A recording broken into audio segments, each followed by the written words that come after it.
दर्शकों, मैं सुनील भाटिया सीधा प्रसारण लेकर आया हूं आपके लिए मुंबई हाई कोर्ट से। आप देख रहे हैं कल तक न्यूज। जिस ऐतिहासिक सुनवाई के लिए सारा देश बेसब्री से इंतजार कर रहा था, दर्शकों आज उसका फैसला हो चुका है और वही सुनवाई आपके लिए सबसे पहले हमारा चैनल लेकर आ रहा है। ये वही शख्स है दर्शकों जिसने पूरे हिंदुस्तान के सोच विचार में एक अद्भुत क्रांति मचा दी है। जी हां दर्शकों, आपने सही पहचाना, हम बात कर रहे हैं कांजी भाई मेहता की। ये वही है जिन्होंने एक्ट ऑफ गॉड के तहत अपनी सारी खोई हुई पूंजी वापस पाली है। कांजी भाई ने हमारे पुराने रीति रिवाजों को जड़ से हिलाकर एक नए सोच विचार की धारा प्रस्थापित की है। दर्शकों, जैसा कि आप देख सकते हो, यहाँ मानो कांजी भाई के सपोर्टर्स की बाढ़ आई है। आइए हम इन लोगों से इनकी राय जानने की कोशिश करते हैं। मैडम, आप बताइए कांजी भाई के बारे में आपकी क्या राय है? आ टीवी पर आवे छे? हाँ हाँ मैडम, आप जल्दी बोलिए। अच्छा अच्छा હું હંસાબેન। કાનજીભાઈ તો આપણા માણસ છે। શું એમના વિચાર ને શું એમના ખ્યાલ, એમની બધી વાતો સાંભળીને મારા બોડીમાં માનો કરંટ જ લાગે છે। ओ पाजी, तुसी मेरी गल सुनो। तूफानी छक्का ते सुल्तानी चक्का, कांजी भाई के विचार से हिंदुस्तान हक्का बक्का। और ठोको ताली कांजी भाई के लिए।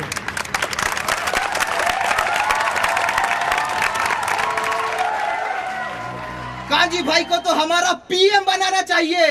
कांजी भाई जिंदाबाद जिंदाबाद कांजी भाई। अजे गावकरी, मला असं वाटतंय की कांजीभाऊ जो आहे ना, तो जणू कलियुगातला संतच आहे। तो लई व्यास माणूस आहे, लई व्यास, एक number. I basically feel why to go to Balaji and shave your head.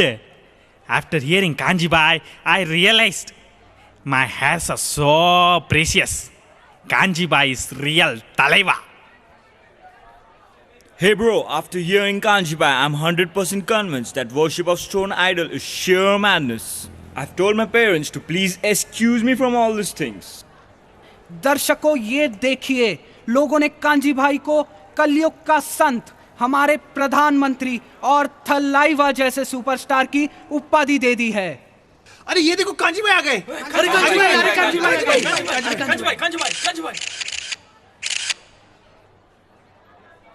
Kanji भाई, ये लॉजिक आपने कहाँ से सीखा? कांजी भाई, क्या आप पार्लियामेंट जाना चाहेंगे? कांजी भाई, इतनी बड़ी जीत प्राप्त करने के बाद आपको कैसा लग रहा है? कांजी भाई, आपके सफलता का राज क्या है? अरे भाई, रुको रुको रुको, एक एक करके सवाल पूछो।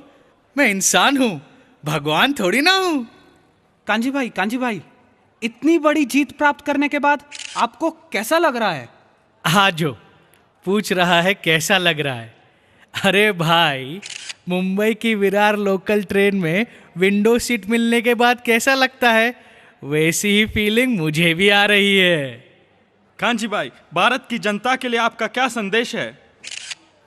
अरे भारत जब तक पुराने रीति रिवाजों में जकड़ा रहेगा ना, तब तक भारत का कुछ नहीं होने वाला। नो चांस, बिल्कुल प्रगति नहीं होगी। कांजी भाई, आपके लिए प्रगति की परिभाषा क्या है? प्रगति की तो केवल एक ही परिभाषा है, धन, धन और धन। कांजी भाई, क्या आप पार्लियामेंट में जाना चाहोगे? वोट मिलेंगे तो क्यों नहीं। कांजी भाई जिंदाबाद। कांजी हमारा नेता है। कांजी भाई, केस में जीते हुए पैसों का आप क्या करने वाले हैं? फिलहाल तुम्हें उन्हें गिनना चाहूंगा। कांजी भाई, एक और सवाल। लोगों में यह चर्चा है कि जल्द ही आप कांजी मठ की स्थापना करने वाले हैं। कांजी मठ की स्थापना? अरे भाई, मैं एक गुजराती बनिया हूँ। मैं वही धंधे में हाथ डालता हूँ जो धंधे में कंपटीशन नहीं है। और वैसे भी इस धंधे की खटिया तो मैं खुद ही खड़ी करके आ रहा हूँ। और खड़ी हुई खटिया पे कोई सो सकता है भला? अरे जब तक सूरज चांद रहेगा, कांजी तेरा नाम रहेगा।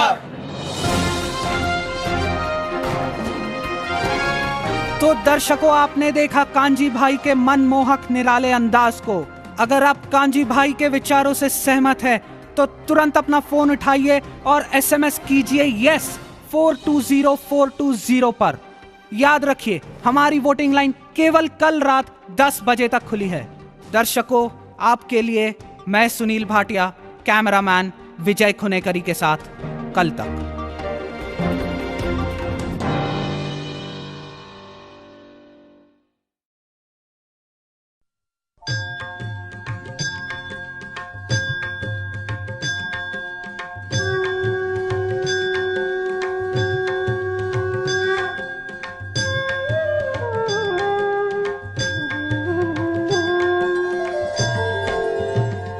ओम जय जगदीश हरे, स्वामी जय जगदीश हरे।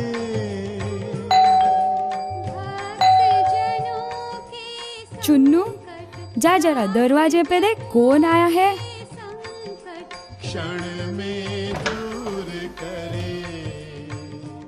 ओम जय जगदीश पापा आ गए, पापा आ गए, पापा आ गए।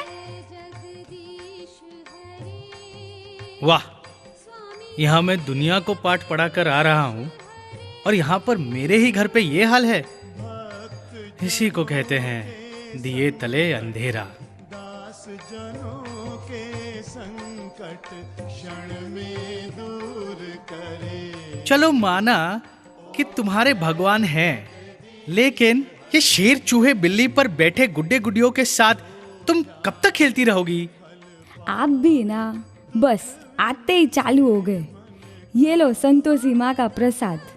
आपकी सेहत अच्छी रहे इसलिए देवी माँ से मन्नत मांगी थी मैंने। अच्छा, तुम्हारी संतोषी माँ डॉक्टर भी है? कहाँ से ली उन्होंने ये एमबीबीएस की डिग्री? अरे શુભ શુભ બોલો, શુભ શુભ। ગયા વખતે તમે જોયું નહોતું શું થયું તું? શું થયું તું? एक ना बे थई गया। नुकसान हुआ 50 लाख का और फायदा पूरे 1 करोड़ का। ये तो देवी माँ का आशीर्वाद है। ये तो ऐसा हुआ जैसे सत्ता का काम कोई और संभाले और पीएम की गद्दी का मजा कोई और लूटे। अरे वाह वाह, घोर कलयुग आ गया भाई, घोर कलयुग। रेवा दो, हाँ હવે રેવા દો તમે। अभी खाना खाने बैठ जाओ।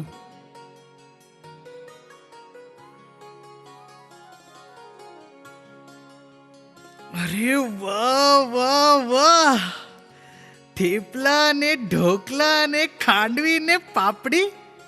आज किसका बर्थडे है क्या? अरे आज तो जन्माष्टमी છે। હા એટલે છું કહું, આ ચમત્કાર કેવી રીતે? નહીં તો તારું છે જ રોજનું દાલ ને રોટલી।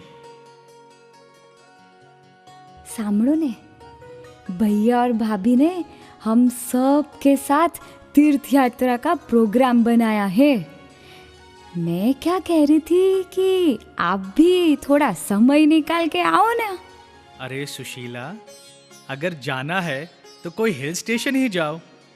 तीर्थ यात्रा भी क्या कोई घूमने जाता है? शुभ कार्य में मुझे मत टोको।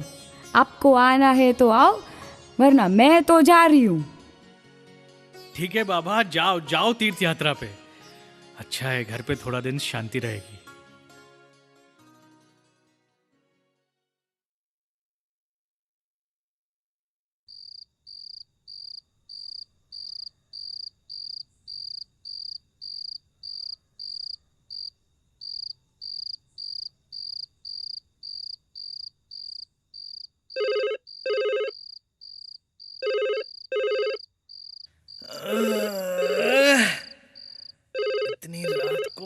फोन कर रहा है यार। हेलो हेलो हेलो, हाँ कांजी भाई, कांजी भाई। हाँ कांजी भाई बोल रहा हूँ। कौन? कांजी भाई, मैं जयंती। अरे जयंती, हाँ बोल यार, इतने रात को फोन किया। वो सुशीला बहन, भाभी भाभी। क्या? सुशीला? क्या हुआ सुशीला को? कांजी भाई उनका एक्सीडेंट। क्या एक्सीडेंट?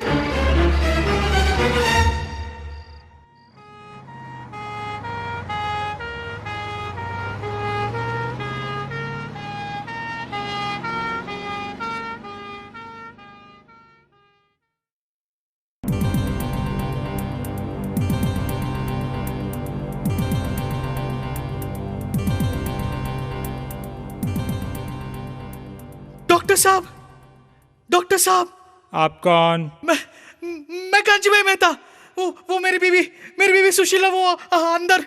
देखिए, आप अंदर नहीं जा सकते, उनकी हालत बहुत नाजुक है।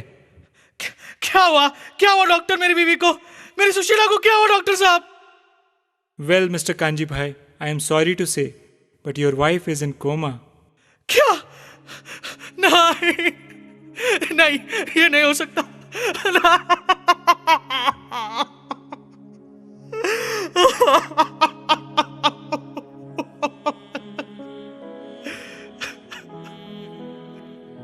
कांजी भाई, फिक्र मत करो कांजी भाई, सब ठीक हो जाएगा। भगवान पे भरोसा रखो। भगवान? अरे काहे का भगवान? उसके चौखट पे तो माथा रगड़ने गई थी मेरी सुशीला, और उसने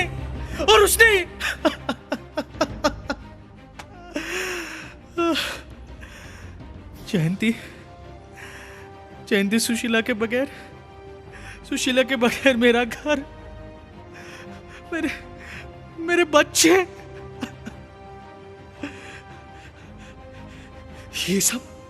ये सब तेरी वजह से हो रहा है। तूने मेरी सुशीला का ये हाल कर दिया। अब तू देख मैं क्या करता हूं। मैं इस दुनिया से तेरा नामो निशान मिटा दूंगा।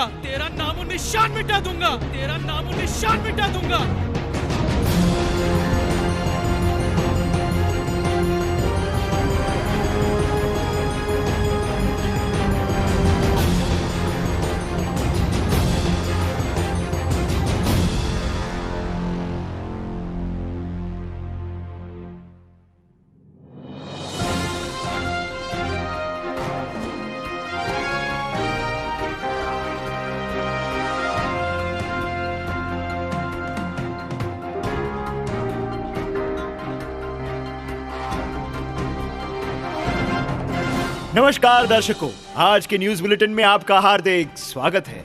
आज की सबसे बड़ी खबर है श्री कांजी भाई मेहता। पूरे भारत में क्रांति मचाने वाले कांजी भाई मेहता के लाइफ में बहुत बड़ी क्रांति मच गई है। उनकी पत्नी श्रीमती सुशीला मेहता का कल देर रात तीर्थ यात्रा जाते समय एक्सीडेंट हुआ है। सूत्रों के अनुसार उनकी हालत बहुत गंभीर बताई जाती है। वह आज कोमा में है। इस सदमे का उन पर बहुत गहरा असर पड़ा है। वह पूरी तरह से टूट गई है।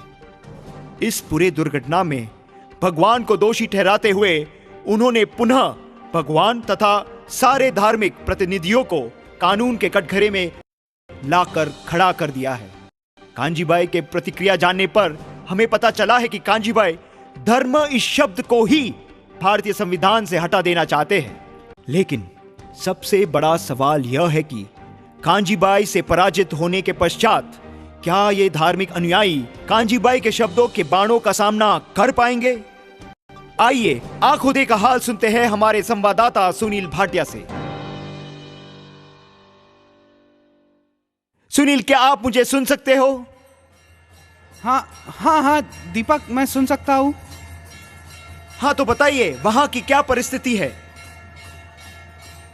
दर्शकों, जैसा कि आप देख सकते हैं कि इस समय मैं कुटुकुलु आश्रम के बाहर हूं। यहां पर सारे धार्मिक अनुयायियों के प्रतिनिधि एकत्रित होकर कांजी भाई के आरोपों का तीव्र निषेध कर रहे हैं। आइए हम इस विषय पर सिद्धेश्वर महाराज की प्रतिक्रिया जानने का प्रयत्न करेंगे। सिद्धेश्वर जी महाराज, आपकी इस विषय पर क्या प्रतिक्रिया है? अरे मूर्ख है वो मानव, भगवान की शक्ति को टटोलने चला है। अब तो स्वयं कल्कि अवतार ही उसका नाश करेंगे। महाराज जी, कल की अवतार तो बाद में आएंगे। जनता यह जानना चाहती है कि अब आप क्या कदम उठाने वाले हैं। हम जैसे सिद्ध पुरुष कीचड़ में पत्थर नहीं मारा करते। धन्यवाद सिद्धेश्वर महाराज। दर्शकों, अब हम जानना चाहेंगे गोपी मैया से। गोपी मैया, आपकी क्या राय है? कांजी भाई के इन फिजूल विवादों में हमें कोई रस नहीं। हमारा रस तो केवल कृष्ण के रास में है। जय श्री कृष्ण, जय श्री कृष्ण। धन्यवाद गोपी मैया। दर्शकों, अब हम चलते हैं विश्व विख्यात श्री श्री स्वामी लीलाधर जी के पास।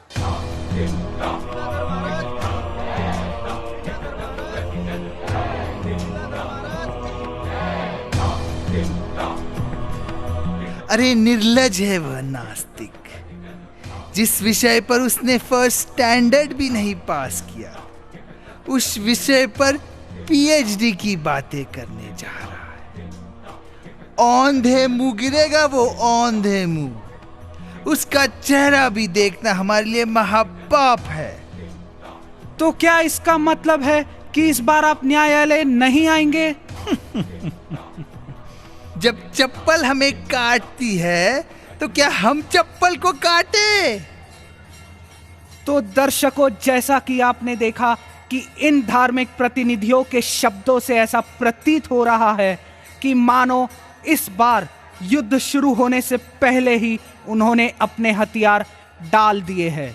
क्या कल अदालत में कांजी भाई का सामना करने के लिए कोई भी नहीं आएगा? इस सवाल का जवाब केवल समय ही दे सकता है। दर्शकों, आपके लिए मैं सुनील भाटिया, कैमरामैन विजय खुनेकरी के साथ कल तक।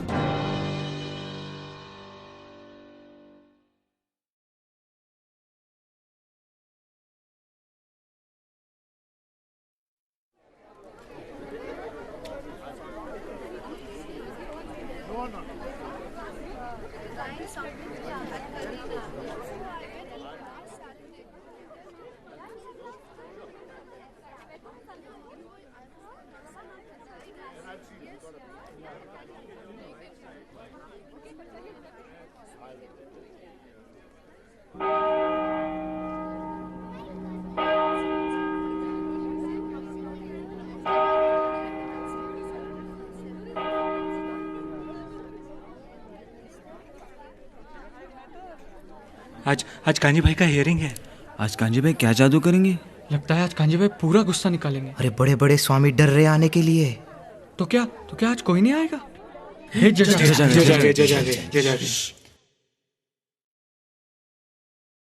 All rise.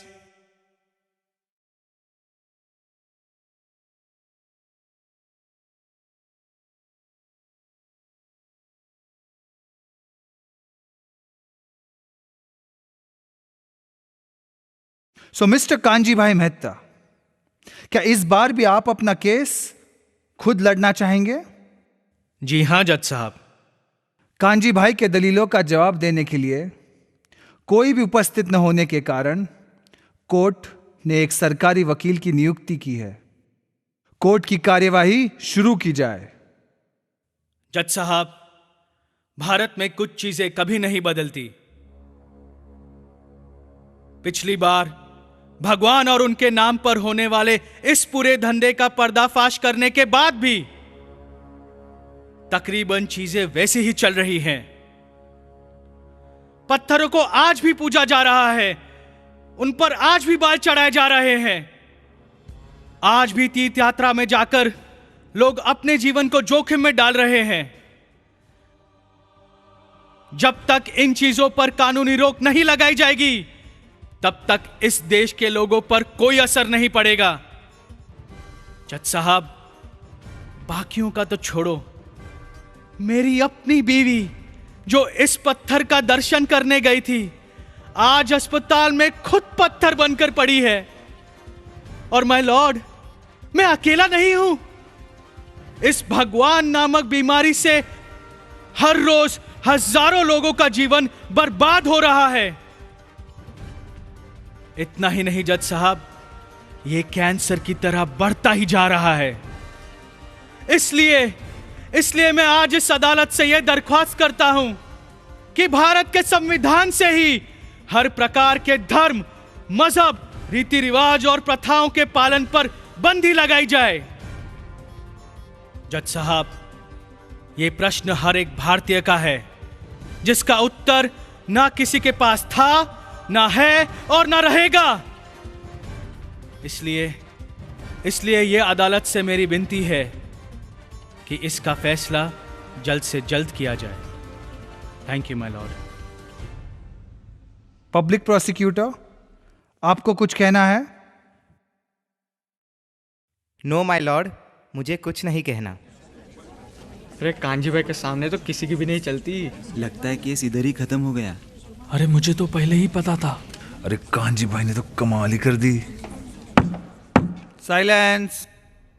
फिरियादी कांजी भाई मेहता के द्वारा प्रस्तुत की गई दलीलों का उत्तर देने के लिए इस अदालत ने कई धर्माधिकारियों को बुलाया था, परंतु यहां आने के लिए कोई भी राजी नहीं हुआ और सरकारी वकील के पास भी कहने के लिए कुछ नहीं है।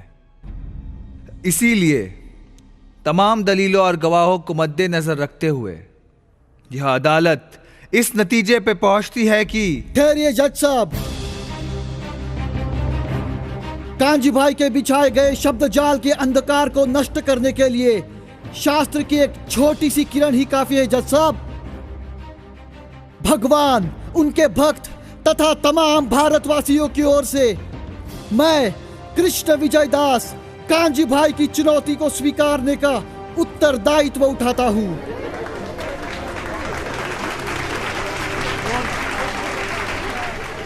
अरे योको ने मदद कुटना आलाय। अरे कोई भी रहने दो, कांजी भाई के सामने कोई नहीं टिकता। अरे बंदे में तो दम लगता है। Order, order.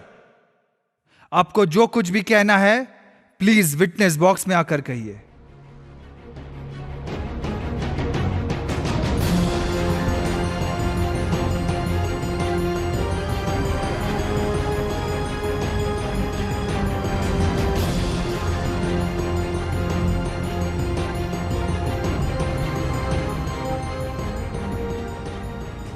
कांजी भाई के द्वारा प्रस्तुत किए गए दलीलों का उत्तर देने की अनुमति मैं इस कोर्ट से मांगता हूं। ये रहे इसके संबंधित सारे कागजात।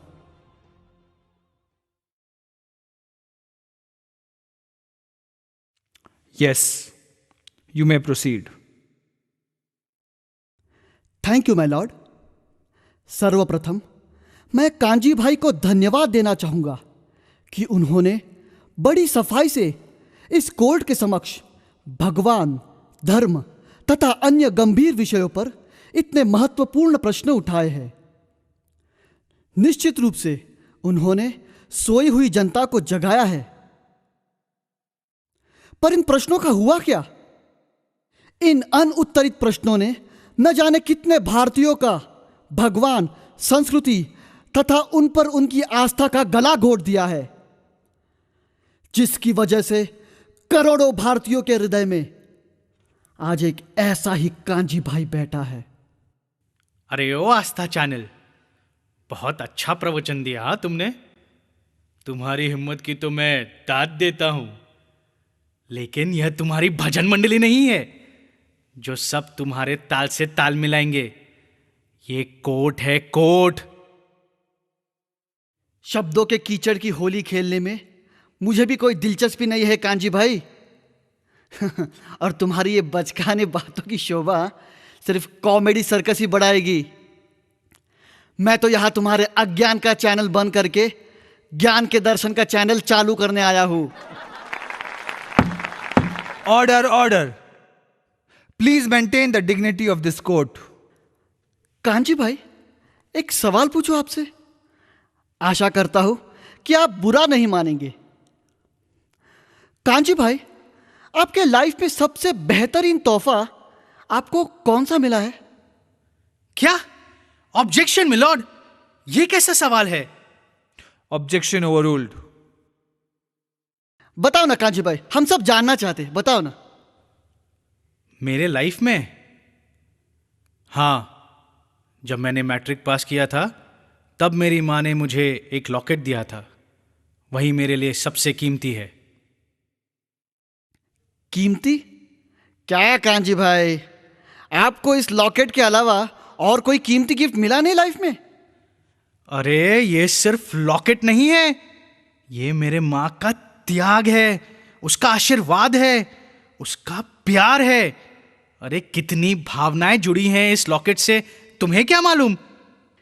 एग्जैक्टली कांजी भाई, जैसा आपके लिए यह सिर्फ एक लॉकेट नहीं है, इसके पीछे आपकी माँ का त्याग है, उनका प्यार है। ठीक उसी तरह जब भगवान को लोग अपने बाल अर्पण करते हैं ना कांजी भाई, तो भगवान के लिए वो सिर्फ बाल नहीं है, उस बाल के पीछे उनके भक्तों के सौंदर्य का त्याग है, हृदय का प्रेम है और जीवन का समर्पण है। अरे कितनी भावनाएं जुड़ी है इन बालों के पीछे कांजी भाई, आपको क्या मालूम। और वैसे भी भगवान भावग्रही है, बालग्रही नहीं। वेंकटरमणा गोविंदा गोविंदा। वो सब ठीक है, लेकिन विदेशों में विग्स बनाने के लिए जो बाल बेचे जाते हैं, उससे आने वाले पैसों का क्या? क्या यह श्रद्धा का धंधा नहीं है? कांजी भाई, ऐसा सवाल पूछ के आप इतिहास के प्रति अपनी अज्ञानता का ही प्रदर्शन कर रहे हो।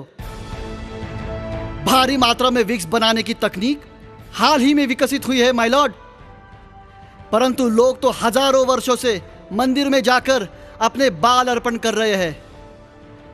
तो इस प्रथा की स्थापना आपके विग्स बनाने के लिए नहीं हुई है। और वैसे भी जो बाल हजारों वर्षों से कूड़े में फेंके जा रहे थे, अगर आज उन्हें बेचकर कोई मंदिर धन की प्राप्ति करके समाज की सेवा के लिए अनेकों स्कूल, अस्पताल और अनाथाश्रम बनाता है, तो उसमें तकलीफ क्या है? क्या आप जानते हैं कांजी भाई, बालाजी मंदिर में मुफ्त में 24 घंटे अन्नदान की सेवा उपलब्ध है, जिसके कारण वहां पर कोई भी गरीब खाली पेट नहीं सोता। तो ये श्रद्धा का धंधा नहीं है कांजी भाई, ये तो वेस्ट प्रोडक्ट्स का धंधा है। ये तो अक्लमंदी की बात है। एकदम सच बात बताई तुमने, रोम बसरिदाम पा। सुपर अन्ना, एकदम सुपर। चलो विजय जी, कृष्ण विजय जी, माना आपके बालों का समाज में कुछ तो फायदा हो रहा है, परंतु आप मुझे एक बात बताओ, भगवान तो सब जगह हैं, है ना? हाँ बिल्कुल। तो उस पत्थर को पूजने की क्या आवश्यकता है? कांजी भाई, आप पानी तो पीते होगे ना? कैसे पीते हो? कैसे पीता हूं? मतलब? नहीं, मेरा मतलब है आप किस में पानी पीते हो? अरे जैसे अभी आपने पिया वैसे ही, ग्लास में। कांजी भाई, ग्लास में ही क्यों पीते हो पानी आप? पानी तो सब जगह है ना? हाँ, वही हाइड्रोजन, वही ऑक्सीजन तो इस हवा में भी है। तो आप डायरेक्टली ऐसा हवा में से ऐसे क्यों नहीं पानी पीते आप? मैं लॉर्ड, इस कोर्ट में कैसी पागल जैसी बातें चल रही हैं? कोई हवा से पानी कैसे पी सकता है? एग्जैक्टली कांजी भाई, एग्जैक्टली। जैसे पानी हर जगह पर है, पर उसे पीने के लिए इस ग्लास की आवश्यकता होती है। ठीक उसी तरह भगवान भी सभी जगह है, परंतु उन्हें मूर्ति रूप में सहजता से पूजा जा सकता है। तो इसका मतलब मिस्टर कृष्ण विजय, हम रास्ते पे पड़े कोई भी पत्थर को पूज सकते हैं? कांजी भाई, आपने कभी प्रेम पत्र लिखा है क्या? प्रेम पत्र? प्रेम? अरे शर्माओ मत। हाँ कांजी भाई बताओ ना। हाँ लिखा है तो कांजी भाई, उस जमाने में आपने ईमेल तो नहीं किया होगा ना? हाँ तो कैसे डाला आपने? मैंने पोस्ट किया था। पोस्ट किया? कहां पर? अरे सरकारी पोस्ट बॉक्स में, और कहां? पक्का सरकारी लाल डब्बे के पोस्ट बॉक्स में ही पोस्ट किया? अरे हाँ बाबा हाँ। पक्का कांजी भाई? अरे हाँ बोला ना आपको।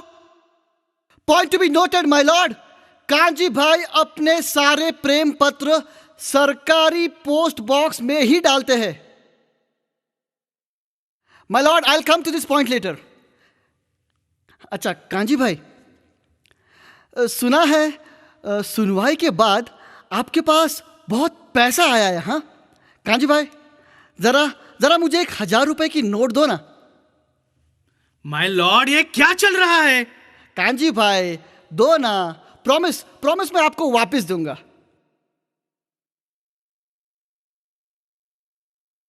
अरे जरा वो वड़ा पाव लेके आना।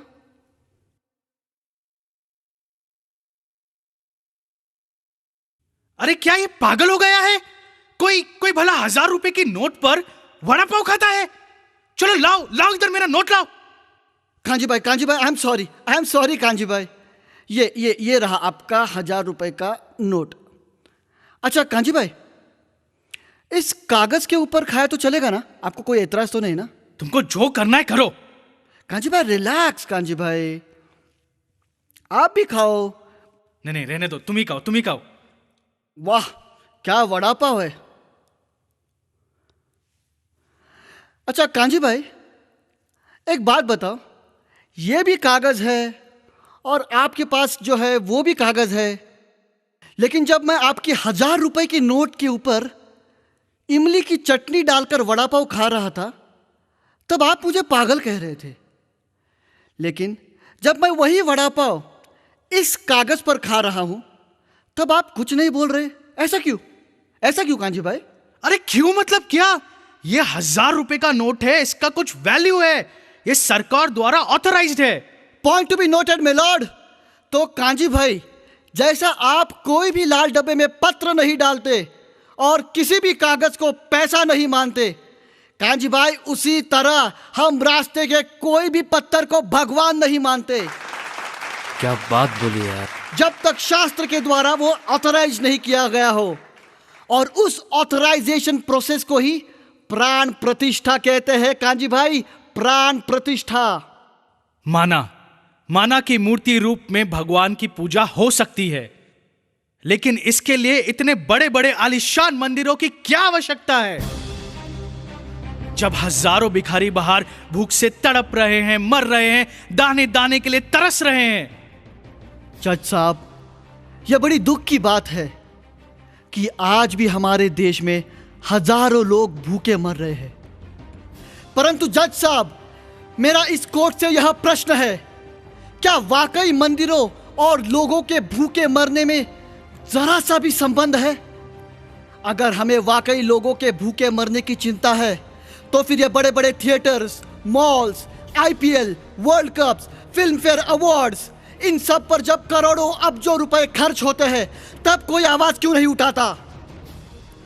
माय लॉर्ड, केवल जब मंदिरों की बात आती है तब गरीबों की क्यों याद आती है? Sir, I completely agree with you. अगर उस धनराशि का थोड़ा सा भी भाग गरीबों को खिलाने में लगाया होता तो पूरे विश्व की भूख की समस्या हल हो जाती। ज्यादा दूर क्यों जाते हो जज साहब?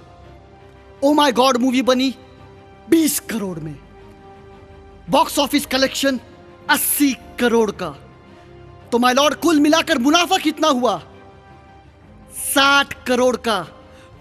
पूरे 60 करोड़ का मुनाफा माय लॉर्ड, पूरे 60 करोड़ का।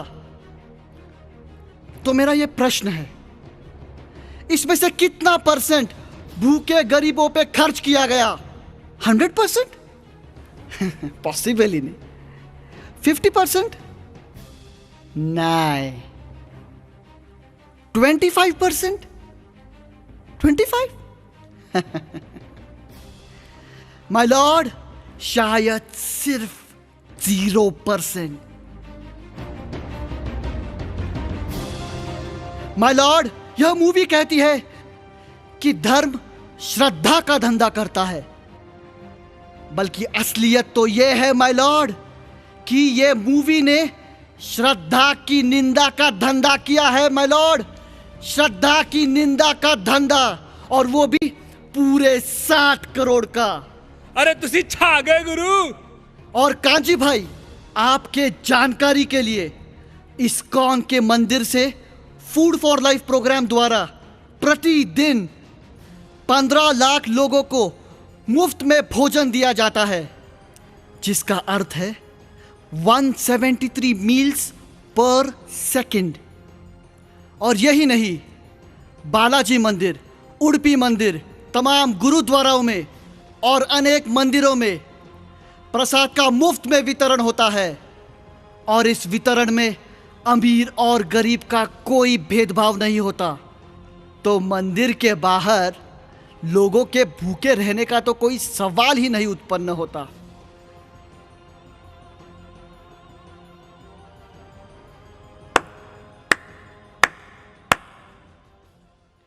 वाह कृष्ण विजय जी, वाह। मेरे काबिल दोस्त कृष्ण विजय ने बहुत ही चतुराई से इस कोर्ट का ध्यान मुख्य विषय से हटाने की पूरी कोशिश की है। और हां, शायद वो इसमें काफी हद तक सफल भी रहे। लेकिन मैं इस कोर्ट का ध्यान उस विषय पर केंद्रित करना चाहता हूं जिसका इनके पास कोई जवाब नहीं होगा। जज साहब, अगर आपकी इजाजत हो तो मैं लक्ष्मी प्रसाद गुप्ता को इस विटनेस बॉक्स में बुलाने की आज्ञा चाहूंगा। लक्ष्मी प्रसाद गुप्ता हाजिर हो।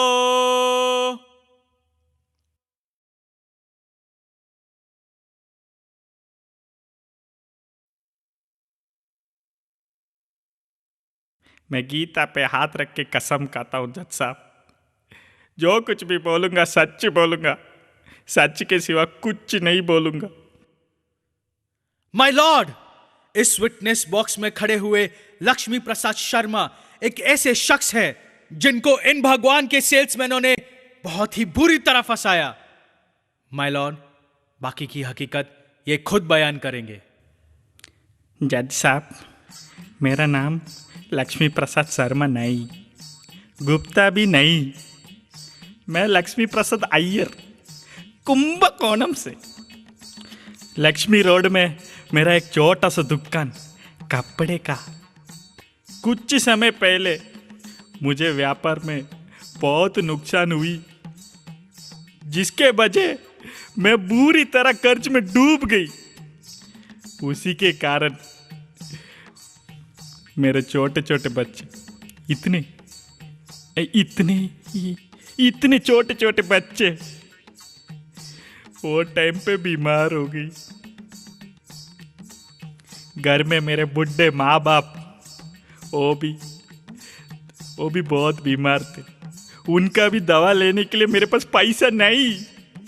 उसी वक्त मेरा दोस्त नटराजन अय्यर मेरे को बोली, तुम जाओ लीलाधर स्वामी के पास, तुम्हारा सब संकट दूर करेगा वो। मैं भी खुश होकर मेरे गांव की 1.5 एकड़ का जमीन 1.5 लाख में बेचा, उसके दर्शन का पास खरीदा। अन्य की ना कुलिची ना कर उसके दर्शन के लिए गई तो योर ऑनर, तभी उसने मेरे को बहुत बड़ी चमत्कार दिखाई। उसने उसके हाथ से कुछ पाउडर, क्या बोलते हैं उसको, पाउडर को, राख निकाली हाथ से मेरे को दी। तो बोला मेरे को तेरा सब संकट दूर हो जाएगा। जज साहब, 2 साल हुई मैं वो स्वामी को ढूंढ के थक गया, लेकिन उसका कोई एड्रेस नहीं। जज साहब, मेरे साथ धोखा हुई, धोखा। ये साधु लोग सब ढोंगी होते, मेरे तो साधुओं पे विश्वास ही नहीं, नो बिलीव एट ऑल। जज साहब, मैं तो पूरी तरह टूट फूट के बिखर गई। आज मेरे पास ना मेरी दुकान, ना मेरा जमीन, लुंगी भी नहीं। ये तो नटराजन अय्यर से उधारी में लाई जज साहब, उधारी में। साधु लोग अच्छे नहीं, अच्छे नहीं। माय लॉर्ड, अगर आपकी इजाजत हो तो मैं लक्ष्मी प्रसाद जी से कुछ सवाल पूछना चाहूंगा। अच्छा, तो लक्ष्मी प्रसाद जी, आप मुझे ये बताइए कि जिंदगी में कभी आप बीमार पड़े हो? हाँ वकील साहब, बहुत बार। अच्छा, तो कभी आपके साथ ऐसा हुआ है कि किसी डॉक्टर ने आपको गलत सलाह दी हो, या जिसके पास जाकर आपकी बीमारी और बढ़ गई हो? हाँ वकील साहब, सदाशिव पेट में ऐसे एक डॉक्टर है, डॉक्टर गोड बोले। क्या बताऊं उनके बारे में। रोज गोड बोल बोल के क्या बोल के मेरा शुगर 420 बढ़ा दिया। तो लक्ष्मी प्रसाद जी, इस कोर्ट को यह बताएं कि ये कब की बात है? 5 साल पहले की बात है वकील साहब। Point to be noted my Lord. तो इसका मतलब है कि इन 5 सालों में आप कभी भी बीमार नहीं पड़े और किसी भी डॉक्टर के पास गए नहीं, और ना ही कभी जाओगे, करेक्ट? नहीं, ऐसे कब कहा।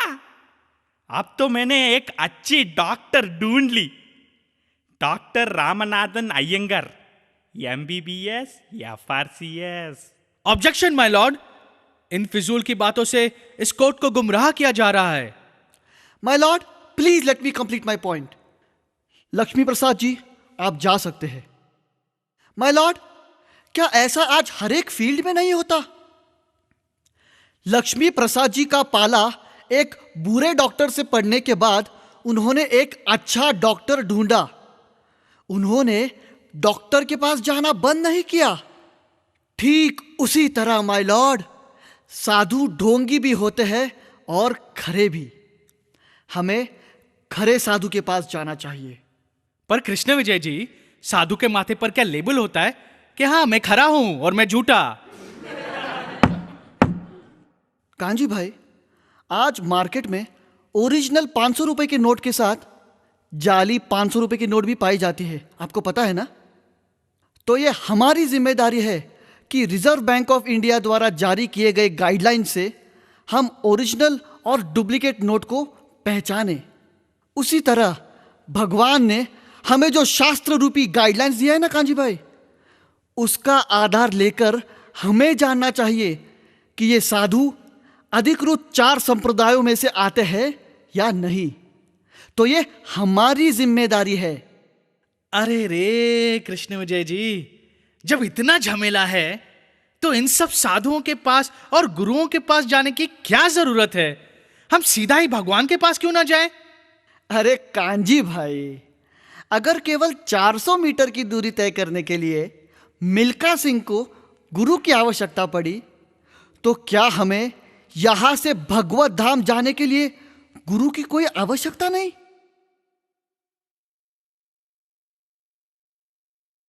ठीक है, चलो मान लिया कि हमें साधुओं की भी आवश्यकता है, पर इन रीति रिवाजों का क्या? हाँ, न जाने कितना लीटर दूध शिवलिंग पर चढ़ाकर इन गंदी नालियों में बहा दिया जाता है, उसका क्या? हाँ कांजी भाई, आपको प्रॉब्लम किससे है?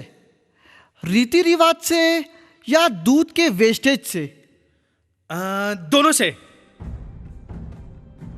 कांजी भाई, हमारे जीवन में कुछ ऐसे रिश्तेदार होते हैं जिन्हें हम सालों साल हर साल बर्थडे पे विश करते हैं, उन्हें अच्छी अच्छी गिफ्ट देते हैं। तो ये विश करने का, ये गिफ्ट देने का, ये एक माध्यम होता है उस व्यक्ति के प्रति अपने प्रेम को व्यक्त करने का। ठीक वैसे ही कांजी भाई, ये सारे शास्त्रोक्त रीति रिवाज एक माध्यम है भगवान के प्रति अपने प्रेम व्यक्त करने का। और रही बात गटर में बहने वाले दूध की, तो कांजी भाई, ये रीत की खोट नहीं है, ये उस मंदिर के व्यवस्थापन की खोट है। वास्तव में शास्त्रों के अनुसार चढ़ाया गया दूध चरणामृत होता है और यह चरणामृत भक्तों में बांट दिया जाना चाहिए। यही वास्तविक रीत है, ना कि उसे गंदी नालियों में बहाना चाहिए। So my dear kanji bhai, I hope this answers your question. अरे लेकिन ये इतने सारे लोग जो भगवान के प्रति अपना प्रेम व्यक्त कर रहे हैं, लेकिन भगवान बदले में क्या देता है? हाँ, भूकंप के झटके और सुनामी के फटके। अरे ये एक्ट ऑफ गॉड की वजह से न जाने कितने लोगों का जीवन बर्बाद हो गया है। जज साहब, मैं भी इसी का एक शिकार हुआ हूं। कांजी भाई, कुछ मिनटों के लिए भूकंप आना या कई वर्षों तक भूकंप न आना, ये दोनों भी एक्ट ऑफ गॉड है। अगर कोई कुछ मिनटों के लिए आने वाले भूकंप के लिए भगवान को कोसता है और उनसे अपने नुकसान के लिए मुआवजा मांगता है, तो क्या हमें कई वर्षों तक भूकंप न आने के लिए भगवान को धन्यवाद नहीं देना चाहिए? उनके प्रति कृतज्ञ नहीं होना चाहिए? इस तरह से हम भगवान को नहीं कोस सकते। अगर भगवान नहीं तो फिर इन सब हादसों का कौन जिम्मेदार है? मान लीजिए अगर हम गलती से किसी तार को छू लेते हैं और हमें शॉक बैठता है, तो क्या हम एमएसईबी को दोषी ठहराते हैं? नहीं ना, गलती तो हमारी है कि हमने उस तार को छुआ है। उसी प्रकार हमारे जीवन में जो कुछ घटनाएं घटती है, उसके जिम्मेदार भगवान नहीं, हम खुद होते हैं। कांजी भाई, अगर हम रात में बहुत आइसक्रीम खाते हैं तो सुबह हमें जुकाम हो जाता है। परिणाम कुछ घंटों के बाद आता है। अगर कोई चॉकलेट खाता है तो उसके दांत सड़ जाते हैं। परिणाम कुछ वर्षों के बाद आता है। अगर कोई भारी मात्रा में सिगरेट फूंकता हो तो उसे लंग कैंसर हो जाता है। परिणाम कुछ दशकों के बाद होता है। उसी प्रकार कुछ कर्म ऐसे होते हैं जिनका फल हमें कुछ जन्मों के पश्चात प्राप्त होते हैं। इसी प्रकार जो आज दुख में है, वे अपने ही कर्मों का फल भुगत रहे हैं। कृष्ण विजय जी, कर्म के ज्ञान को इतनी सुंदर रूप से समझाने के लिए मैं आपको धन्यवाद देना चाहता हूं। अब मेरे सारे सवालों का जवाब मुझे मिल गया है। लेकिन मैं क्या करूं कृष्ण विजय जी, मैं क्या करूं? आखिर मैं तो इंसान ही हूं ना।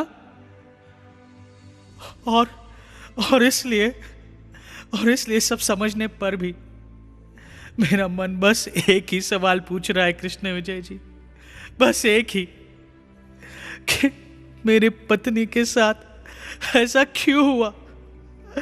ऐसा क्यों हुआ मेरी पत्नी के साथ? ऐसा क्यों हुआ? हौसला रखो कांजी भाई, हौसला रखो।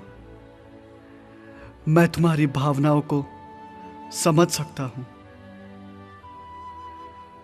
अंग्रेजी में एक कहावत है, the darkest hour is just before sunrise. हम सभी को अपने जीवन में कठिन परिस्थितियों का सामना करना पड़ता है। कोयला भी कठिन परिस्थितियों का सामना करने के बाद ही हीरे में रूपांतरित होता है। लेकिन इन परिस्थितियों से गुजरते समय हमें भगवान और उनके अचिंत्य योजनाओं पर विश्वास बनाए रखना चाहिए। कांजी भाई, हम हमारा भविष्य नहीं देख सकते, परंतु भगवान उसे देख सकते हैं।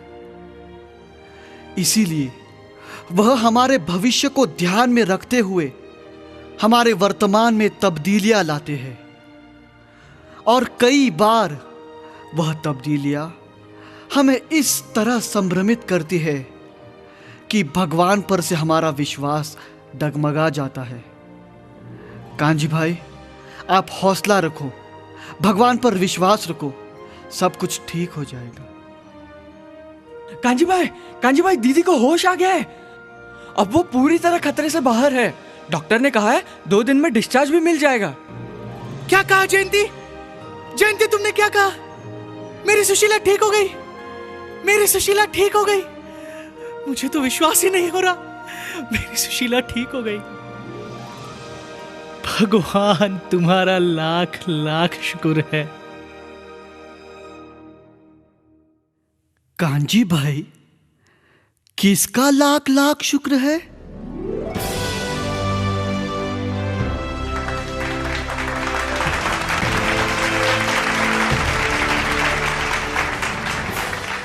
तमाम सबूतों, गवाहों और दलीलों को मद्देनजर रखते हुए यह अदालत इस नतीजे पर पहुंची है कि यह सत्य है कि धर्म के नाम पर कुछ अज्ञानी लोग धंधा करते हैं।